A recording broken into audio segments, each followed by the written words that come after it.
We're just listening to the breeze in the tree right now. This time of year when the doors are open is a special time. And to be able to just absorb that sound. The sound can become a feeling. Can you feel that sound? As it just washes across the skin. When you're operating as an ensouled human, when your soul's perspective is integrated with the physical form, your senses become heightened because you're not only operating from the human perspective any longer. You've let go of the fear-based paradigm. So the sound of the crickets and the sound of the wind in the trees, you're not listening for that extra sound of what you should be afraid of. So because you're not listening for that extra sound of fear, you can lose yourself more deeply in the complete sound you're experiencing. And when you've opened out of that fear into consciousness, you can start to feel sound in a different way.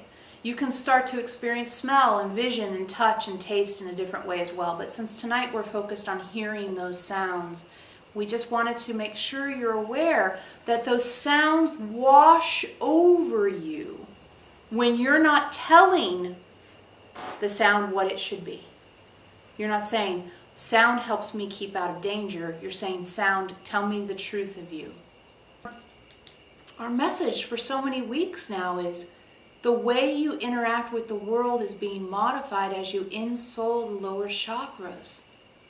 We started with the root chakra and talking about safety and money and fear and how you just walk in the space of the world.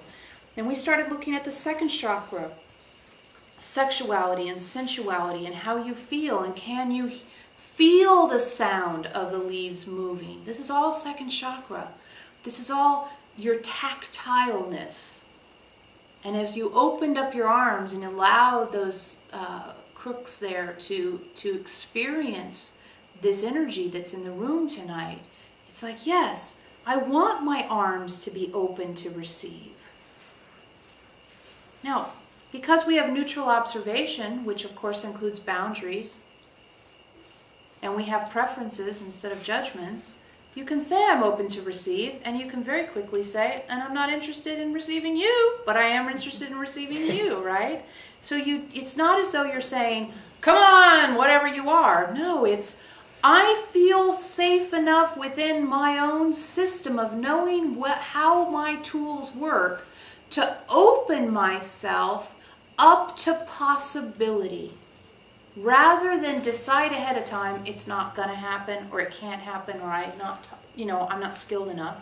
To open to possibility and trust boundaries, neutral observation, show me the way once I'm there.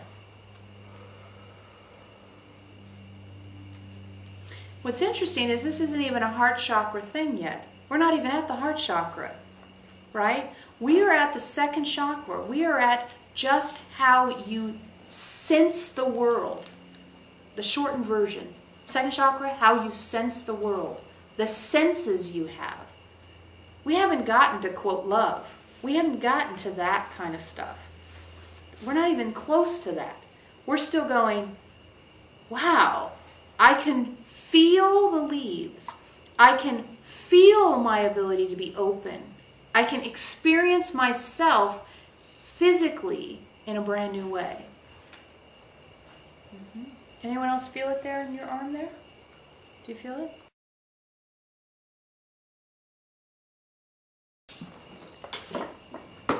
You know, it's funny.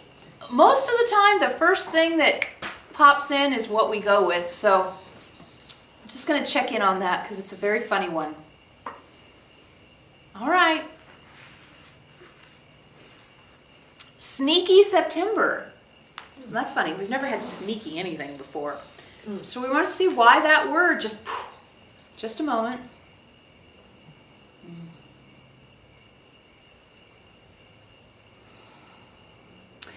it's actually delightful. It's your complete self sneaking up on you.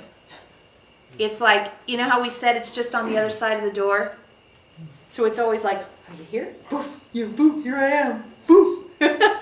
It's like your complete self is just kind of walking around you, you know, sneaking around in your life, waiting. Are you going to see me this time? Are you going to see me this time? It's actually very, very funny. And it's funny to use that word. The idea that your complete self, your ability to express your complete self, has snuck up on you now.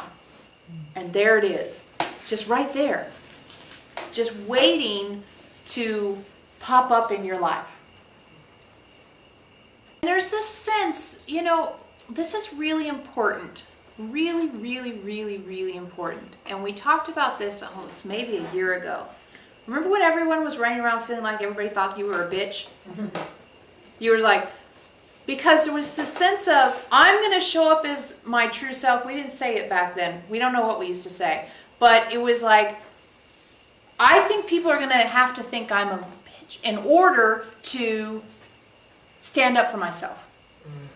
But in these two stories that we just heard, you didn't have to be that. You just said, this truth of me, this truth of me. You know, it's the authentic ego rather than the unhealed ego. It's that authenticity that says, take it or leave it, this is the truth. Take it or leave it, here I am. And if you leave it, okay.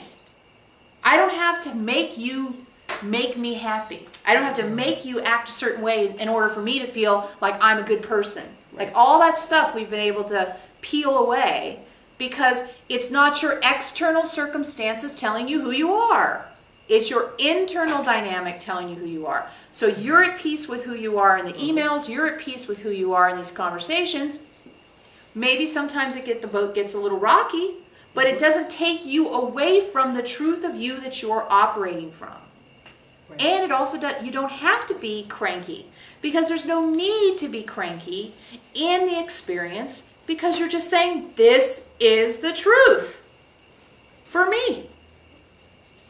And you're stating preferences, not judgments. So it's, this is my truth, and it doesn't have to mean you're wrong. It just means this is what's true for me. And it's an unassailable position. And it starts to become a position that has no opposite, right? It takes you out of duality. This is moving toward bliss because you start to live in a place that has no opposite. The place that says, this is my truth. This is my truth. This is my truth. Without it being, this is my truth because you suck and I'm going to prove it in order to feel confident in being who I am. When you start to detach the need for your position to have to be reinforced by someone else's behavior, then you start to live free. That's how you live free, is when your position is not dictated by someone else, but instead is created through your internal process. It's huge. Who else?